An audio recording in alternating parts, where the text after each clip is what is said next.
broadcast, there are points that can affect tiebreakers later on if two organizations are tied in win-loss history. So IEM needs to make sure that they don't lose as many points and also kind of keep SKT from snowballing early in this tournament with a 3-point victory. I'm really sad that SK Telecom is banning Yasuo here. I still have fantasies of watching Faker play Yasuo. He hasn't done it in competitive play yet. I mean, we've seen some of these YouTube clips that have emerged from solo queue of him just wrecking face on that champion, and I'm waiting for the day, Chobra. You know, they're just trying to make sure everyone gets used to the fact that maybe Faker just doesn't want to play Yasuo. Maybe he's sick of him from solo queue. One of these days he won't be banned. So other than that, pretty standard bans, Kassadin, Gragas, but we talked about this again. If they don't ban Thresh again, I will be a bit disappointed. There we go, the Thresh ban, because Monty, you picked it up perfectly. You can't ban out Faker, you can't ban out, you know, Bengi or Impact, any of these guys really. And a Lulu pick for SKT. Yeah, don't really know where that one is going yet, of course. Could be one of those tricky picks right now as to whether it's going mid or support. And IEM hover over Shyvana right now, and Apple showed some proficiency on that champion last time around. It's kind of the one positive factor of that game for IEM number 2. Yeah, IEM number 2 didn't really have any other chances to show much of their skill in game 1 today. Looking at a possible Sivir pick. Yeah, using that Sivir Shyvana combo is just so dangerous. I'd love to actually see Faker on Lulu, and if show IEM what's up. IEM has brought out Lulu against SKT in both games today, but we talked about Casper's style of play in that bottom lane, and maybe other than Thresh and Sona, he's pushing up on his Lulu. So a lot of eyes on the coaches now in the booth. The man you saw with the tie before is Coach Kong. He is the owner and head coach of the entire incredible Miracle organization. Well, possibly another Lucian pick for Piglet. And Lucian overall is a great contested AD carry, and Piglet played very well with him in game 1. They're going to lock in Zach for SKT. I wonder if that's a jungle pick. Maybe. But it's interesting to see it up against Shyvana. You know, Zach, the reason why we don't see a lot of Zach, generally speaking, in the top lane is he gets shoved in really hard, really early by most of these very aggressive top laners. And he's just not as good as split pushing. He's not good at taking down towers quickly compared to champions like Shyvana, champions like Renekton. Right, so IEM communicating a lot. They need to decide what cards they're going to show next. A Nunu pick would indicate a jungle Nunu, especially alongside that Nami as the support. This would be a really fast push composition coming out of IEM. They want to power up that Sivir early with the Tidecaller's Blessing and get those cleared waves and then shove with the Blood Boil. I mean, Sivir late game, even with Blood Boil, isn't going to be doing a whole lot, so you have to take advantage of that in the early game. Nami Sivir, not a combination we see very often, though. That's true. Bengi now communicating with his team. What is SKT going to finish their lineup with? We still have some mysteries about Zach and Lulu. Where are these champions going to go? Sona would not be surprised at all. We talked about Casper playing mostly Thresh, and then next up is going to be Sona on his list, which would indicate a mid Lulu for Faker to show IEM what's up. And an Olaf pick that's still kind of shrouded in mystery. Then I would have to say Olaf jungle, but yeah, well, they are most somewhat likely interchangeable. Just Bengi has pretty much only been playing Elise and Olaf for a while now. Right. Just overwhelming. Ooh, or Evelyn. All right, Evelyn's locked in alongside Sona, so that will be a mid Lulu for Faker. Interesting. It's been a while since we've seen Evelyn. Evelyn has kind of fallen off in most regions at this point. People figured out how to deal with her, and she just doesn't do a whole lot in the late game. That said, they've got tremendous engage potential right here. Zach Evelyn coming in from the flank, as well as that crescendo. And, I mean, just so much knockup from the Zach ult and Wild Growth. So they're really going for a big-time wombo combo here, SK Telecom K. Yeah, I'm also kind of surprised that they would pick Evelyn into a Nunu pick. Nunu often picked after Evelyn as a counter to her initiation, you know, with that Absolute Zero or even just this Ice Blast, keeping her away. I was going to be really surprised if IM picked Zed into that Lulu, would get harassed all day in that lane. Orianna seems a bit more sensible. Yeah, especially since they... Oh, okay. Actually just going to swap champions. Kuro wants some revenge against Faker. I don't know. That's not something you do against Faker, but we'll find out how that works out for him. We are looking at the champion swaps for both these teams. So Zach going to be in that top lane, Evelyn jungling. And the mid lane is where most eyes are right now. Faker now on Lulu. Kuro taking that Ziggs back. They're going to face off once again in that mid lane. Lasha looking very contemplative, possibly about these picks. Yeah, you know, I actually would have rather had the Orianna pickup with this composition. Well, it depends on how it's played out, actually. You know, with the Nunu, if they actually use Nunu to hard push early, then I like the fact that they have Ziggs for the wave clear in the side lanes. But if they're going for that late game, and we see it going to late game with the Sivir ult and kind of Shyvana there with the Ori ball on top of her, I'm liking that better. Yeah, of course, the Ori-Shyvana combo is something we've seen for quite a while now, but here are the picks for SKT T1. It's going to be the K-Squad, as is the reigning world champions, now with Casper as their support. Let's get a review of the picks on the side of IEM. It's basically the number 2 squad, but with Violet subbed in instead of Medkyo as their AD carry. We presume looking for a bit more stable and consistent play coming out from their carry this time around to try to take down this monster of a team who still have not lost a game ever since they started Champions Winter. So these guys are going super strong as we go into February of 2014. Man, that is scary when you think they about haven't it. lost. They haven't lost a game. Well, they lost their last game that they lost here in Korea was in the qualifiers for the World Championship. They did lose one game to the KT Balls. Yes, so that's been a long time away. All right, well, we're getting ready for the Masters match. Can IM get at least one win to buffer this point loss a bit against SKT, or is SKT going to kick this season off with 3 points to put them at the top of the board right away in day 2 of Masters 2014? The K-Squad out for blood. As Monty mentioned, Koma doesn't mess around. He doesn't like jokes. He likes wins. Wins, wins, wins is all SKT gets. Meanwhile, I am number 2 with Violet now in as their AD carry, looking to redeem themselves after a crushing defeat in Game 1. Masters match is all loaded up. We're getting ready to get into the game. Casper is not loading right now. That's the delay right here. Well, fitting for his name, he has disappeared from the screen. Just being friendly to IM. But the Masters match. Oh, here we go. Casper now loading up. Both teams very nervous. Again, it is a 3-game match, but it doesn't end at a 2-0. You go to the Masters match to determine point winnings and point losses for the losing team. And I am bringing back, they banned that scary Thresher away from Casper, but he's got that Sona going for him. I'm sad we didn't get to see a different champion from him, because I'm so used to watching this guy play Thresh and Sona. I want to see what else he's got, Chobra. We'll have to wait for another day as we are all loaded in to this Masters match. And I was joking, because we're actually going to wait for a slight delay to make sure Casper is all set, but then we will go into the Masters match. The thing to watch here is that, considering we have this early Nunu, I have questions about whether or not the plan here from IM is to 2v1 the mid lane.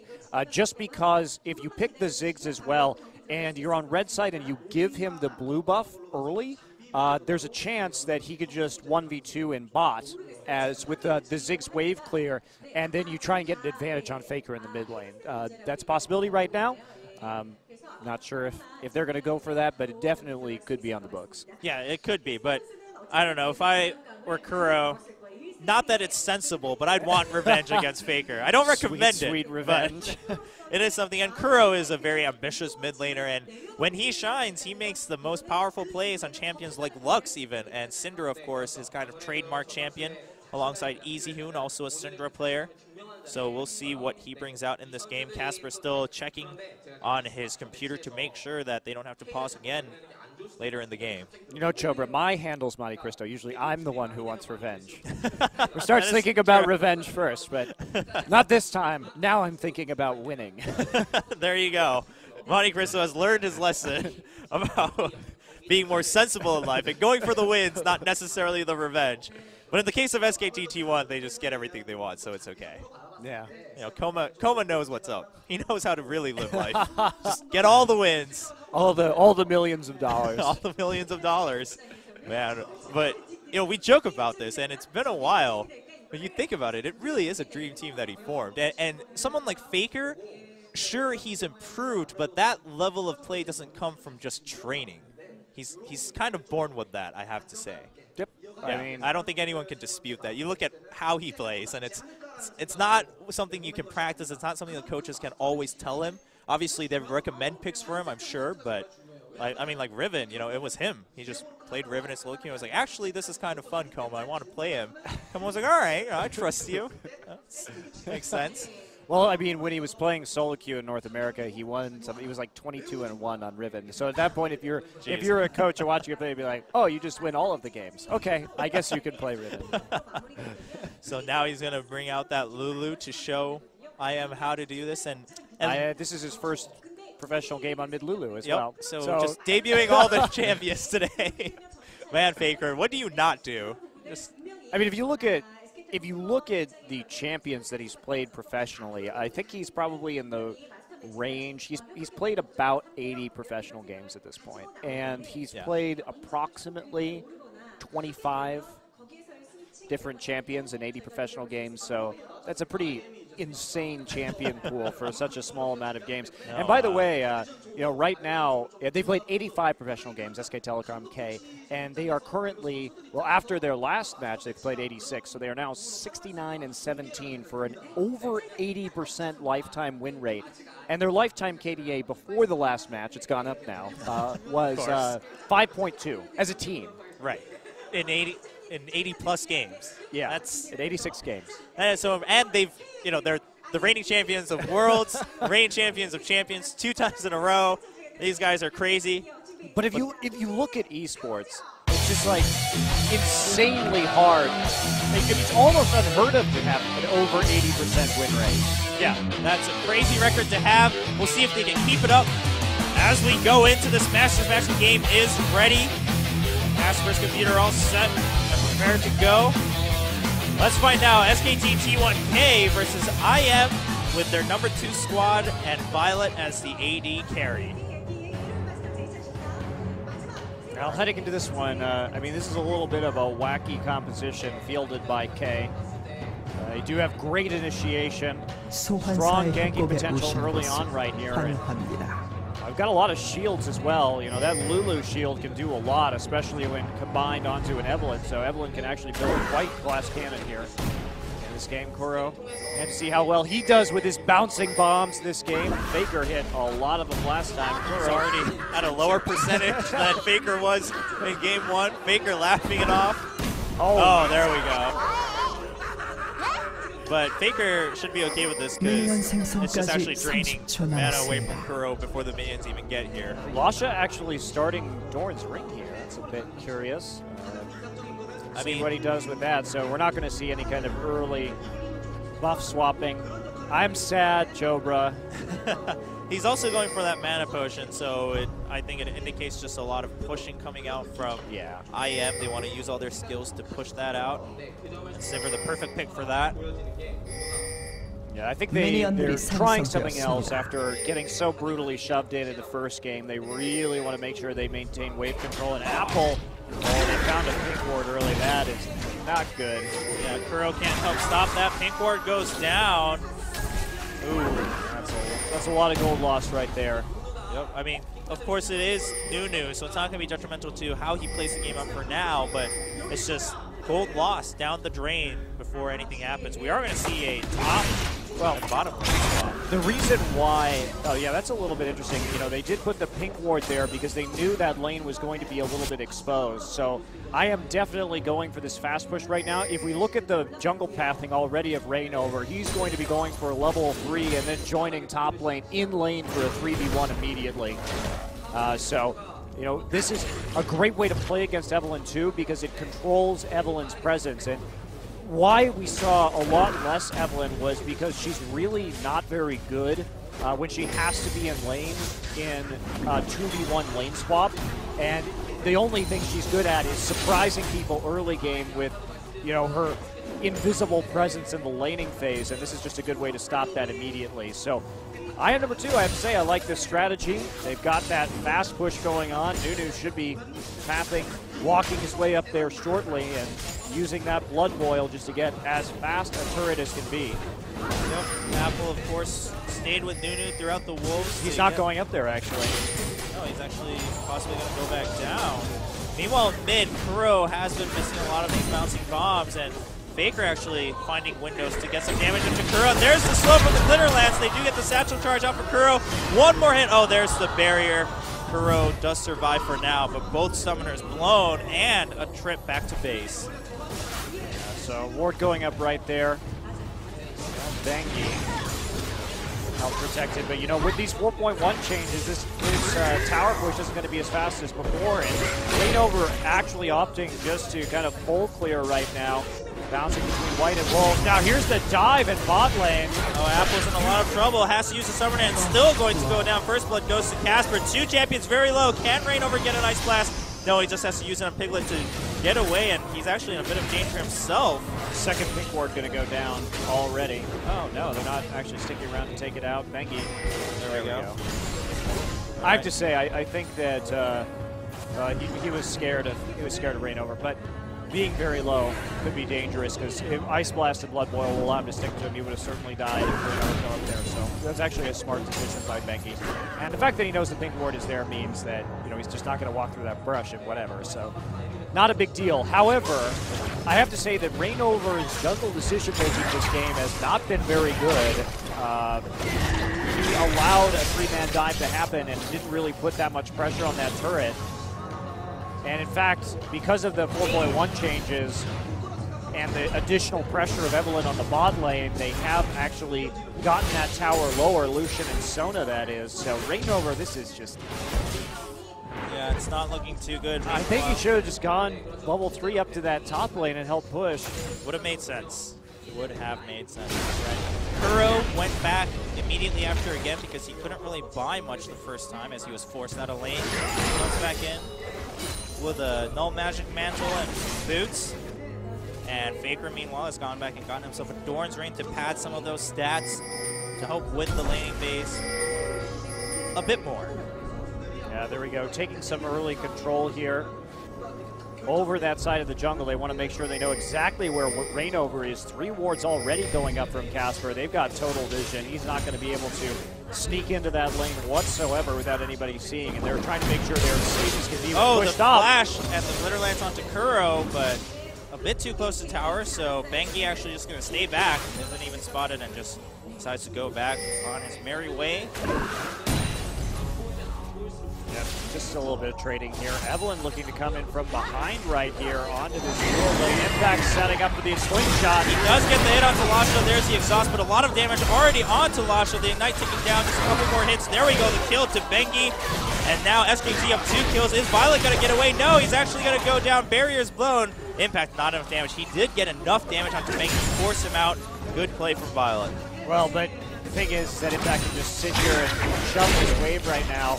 He's got that sustain from his bloblet, so he shoves it right back. And this is going to allow the duo lane from SKTK to maybe get this turret down here. We do see Reignover is finally taking a position at lane, but he's already been chucked out. Impact, are you crazy? Taking advantage of that passive, wow. Barely gets out. He didn't use his ult either. That was weird. I think he really just wanted to delay the backing of Violet. I mean, talking about knowing your limits right there, that was... I can see him just like clicking on himself and clicking on Sivir right there and being like, oh, he paid for that one. However, gave enough time for T1 to take out that tower, as you said, Monty. So I guess not all is lost, it's just a bit greedy from Impact. I think the real disappointment here is just the shot calling early on from IM with this Nunu. And this is what I was talking about, Chobra, about the Nunu jungles here in Korea. The only person that I've really seen do well on Nunu has been Bengi, and everybody else just seems not to use him the best in the early game. You know, they didn't, and especially against Evelyn too. You want to get your jungler in a lane against Evelyn so you know where she is and she doesn't create these ganks elsewhere on the map. Instead, we already see her at 1-0-1. Raynor has really had not much of an effect. Bengi just goes ahead and steals the blue now. Yep. And this is, I think this is just very, very lackluster early play from the jungler from IM #1. Faker gonna see Rain over. Should be able to get away just fine, especially with Bengi here. They might even look to turn things around, but Lasha is there. So no fight gonna happen. They protect their own blue on the SKT T1 side. Violet comes in. Could be a 4v3 right here in favor of IM. They do have Ziggs in the mid lane. They're gonna have to give this one up. Yeah, SKT T1 looking to just give it up. Impact staying around to harass a little bit, but of course the blessings onto Violet help force him out and back home to buy some items. Meanwhile, though, Casper and Piglet forcing Apple back once again, and this tier 2 tower now exposed for a beating from this Lucian. Yeah, rotation coming in though. There we go. There's the wave clear. And of course the tower in top lane will go down as well. So are they going to actually go for the dragon right here? If they think that Piglet and Casper are backing, they will have an opportunity, but Nunu is stuck up there at the red buff. Yeah, without Nunu, it is a bit risky, especially since they've lost almost all of their pink wards in the crucial moments. They're going to do it anyway. They're going to go ahead and start now. Bengi is around, not close. Yeah, they see him heading over, but since they know Nunu's there now, but they can't do it to stop it. Everybody's back. This is a free dragon for IM #1, or IM2 rather. IM Masters. Yep, IM Masters it is, since they do actually have a somewhat mixed roster as Violet subs in for Betko. So they get the dragon, keeping them in the game a little bit, but looking at just this mid lane, Kuro was also zoned in experience, not necessarily as much as gold. Of course, now Faker's back in lane, bringing up his CS a bit higher.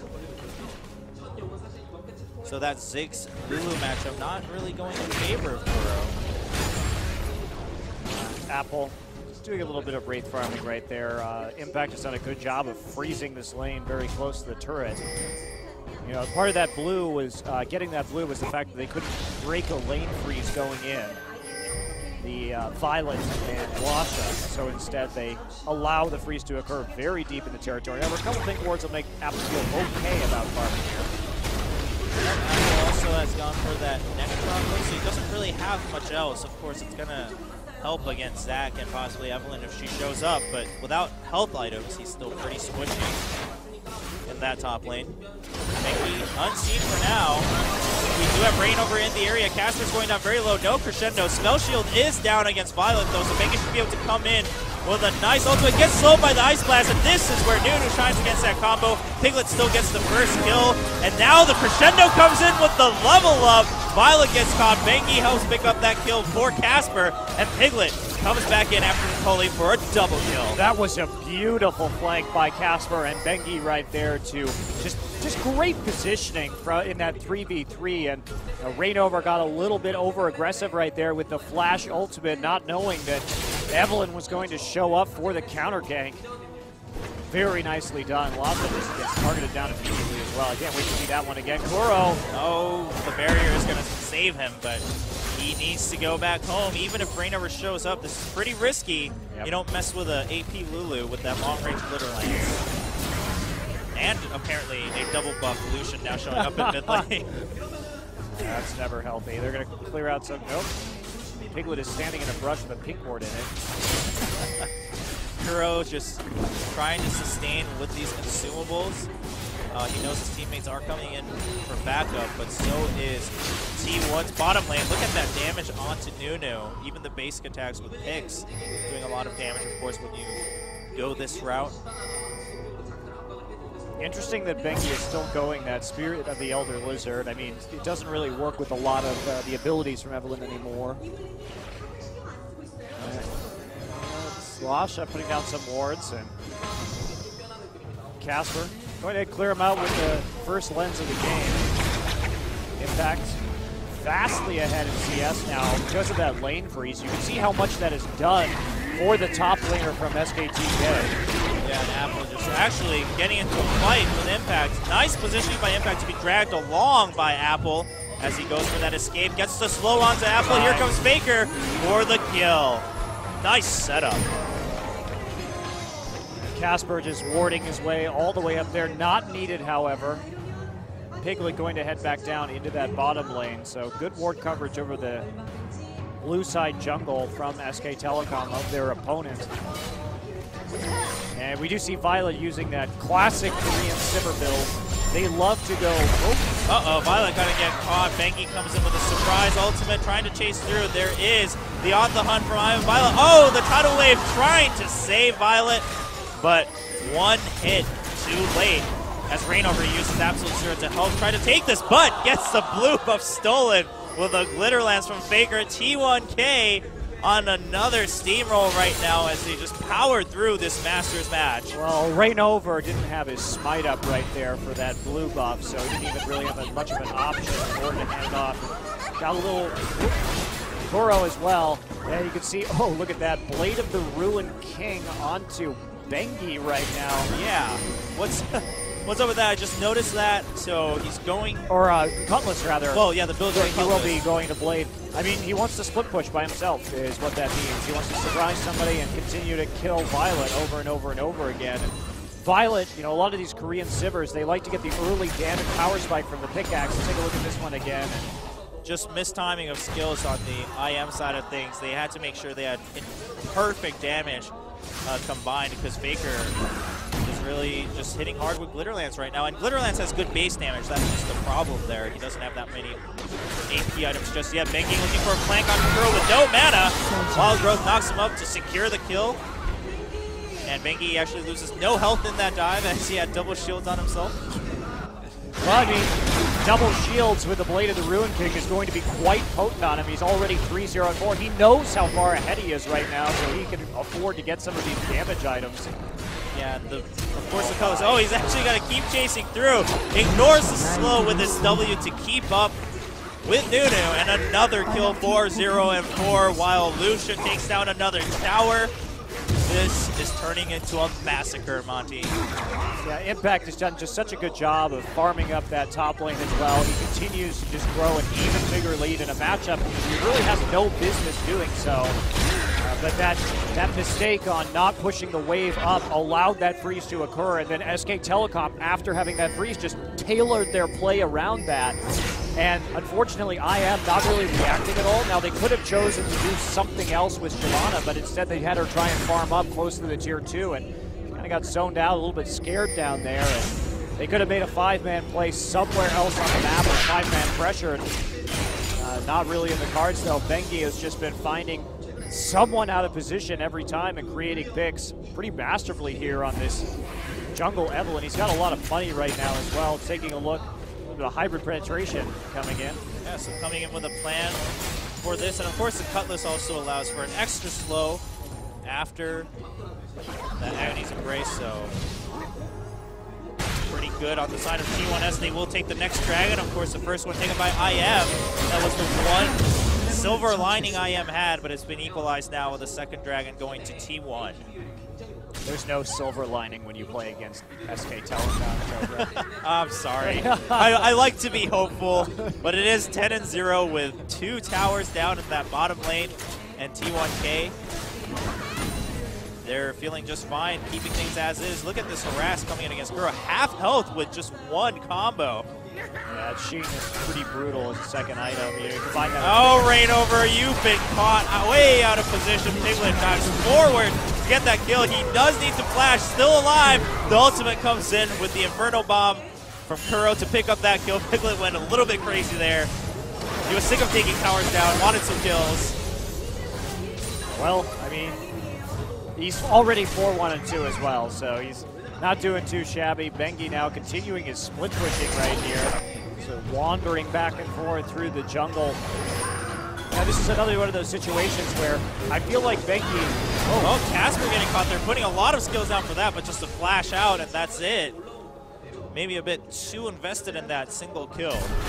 I talk about Benki, I feel, as the only Korean jungler who I think plays Nunu up to his full potential. And this is another situation where I haven't really seen anybody else play here in Korea play a jungle Evelynn like this, where you are so aggressive about taking farm and pushing lanes and, you know, catching somebody out 1v1, and his build is really doing wonders. He's not even building up the blade, he's just going to go Randuin's next for the extra tankiness. So he just wants the Cutlass for the slow so he can stick to the target. He's not actually going to be looking to deal any of that percentage damage. Feels like his damage is already in a good place with the Spirit of the Elder Lizard. And I mean, if you're ahead on Evelynn, this is a pretty brutal way to snowball the game, I have to say. Yeah, it's new, but it seems very intelligent from Benki's side of things. Impact still just doing what he does best in this top lane, keeping Apple at bay, leading in that CS. Piglet actually coming in from behind. He's just out for blood. He's done taking towers, wants these kills. So it's Benki and Casper. Apple, you have no escape from this. They're going in with the ultimate and the crescendo to lock up both Reignover and Apple. Impact gets the kill. Meanwhile, Piglet has been dished by his teammates once again as a sacrificial line. Violet comes in, tries to get some kills on the low health champions, has to flash over the wall, and there's Faker with a nice catch.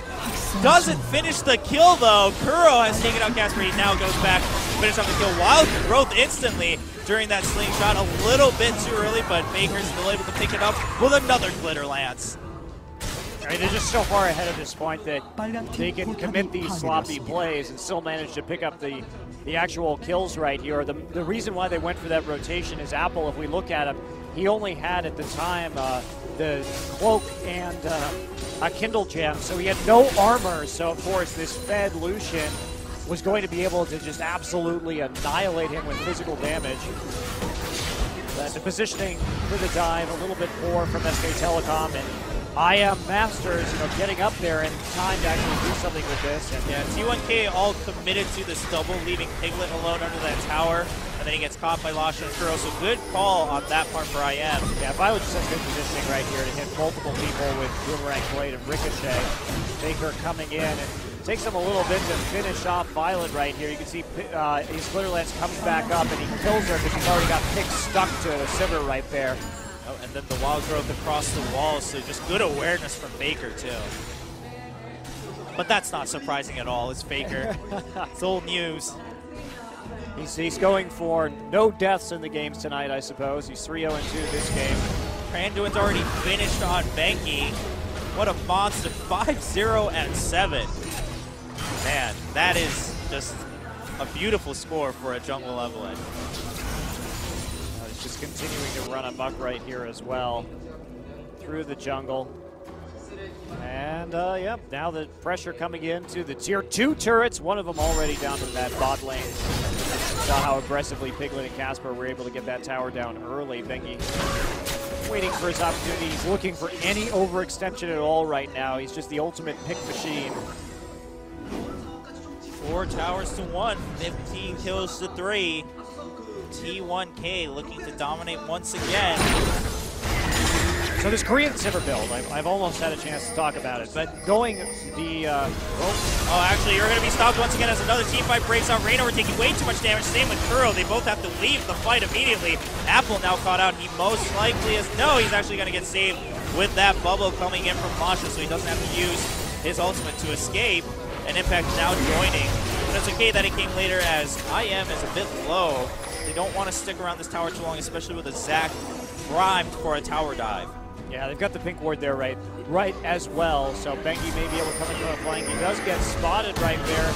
Impact waiting, going in. Goes in, spell shield drawn out from Violet, and that's all T1K needs. They're going to take this tower, and they should be able to back out just fine. IM doesn't want to get too greedy here. Crescendo is still up from Casper.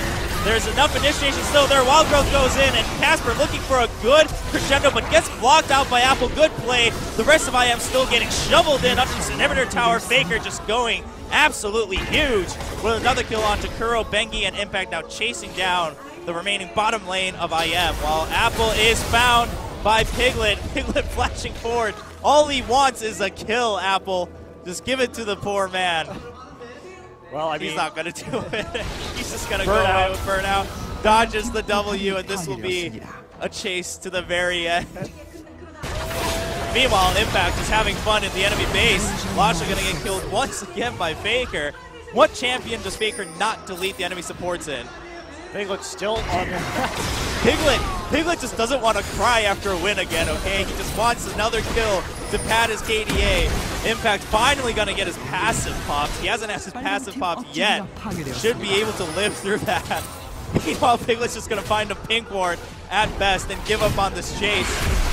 Impact does go down as it was under the tower, so T1K deciding that maybe they had a bit too much fun. Has to back away. Faker turns things around. Almost got another kill on Rainover. The ultimate comes in, but Wild Growth is off cooldown. Apple finally rejoining. Apple has yet to go back home too. This is just an insanely extended fight, and Apple almost getting killed by Faker. I can't believe what just happened. Well, that was dumb. I mean, that's what it was. I think T1K knows this too. They're leaving, and Faker's like, what? What did we just do? So they're going to take the Dragon and then recall right there, making sure they've got a few of the lanes pushed. Well, see what, I mean, Bengi, I want to know what his next item's going to be, if he's actually going to finish this Blade of the Ruined King or not, or if he's going to do something else with his piles of money. He's deciding. He's just sitting there right now. Yep. Not buying anything at all. Just hanging out next to the shopkeeper, having a nice little chat. Talking about how the enemy shopkeeper's doing. Got a good look at him.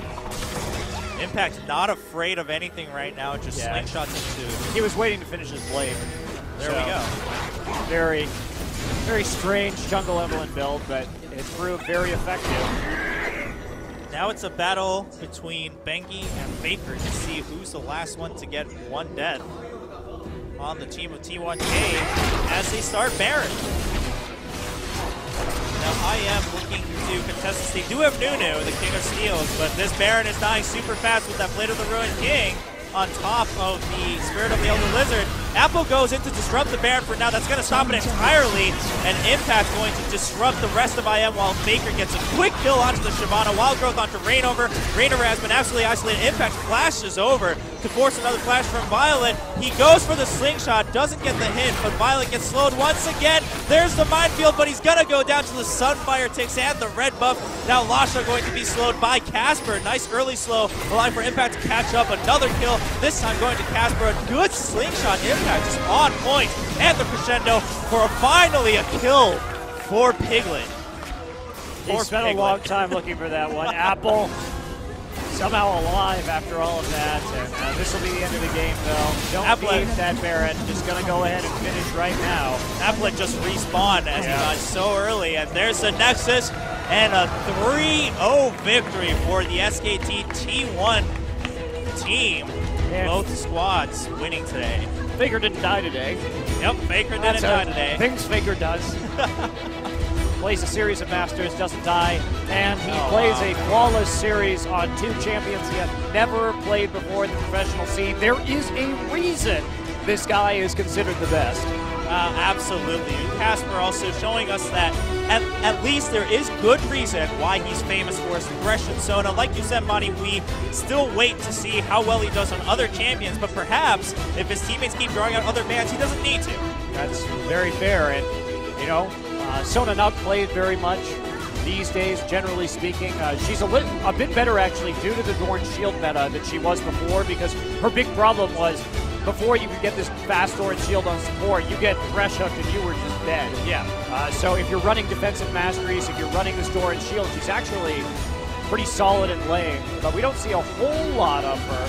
It's not quite as good initiation. You got to have that flash up in order to initiate with the crescendo, and you compare that to something like Annie, and it becomes pretty obvious. But she does offer poke and sustain in lane, which is nice. And if you're an expert on her, if this is a pocket pick, she's still good, as we saw that game.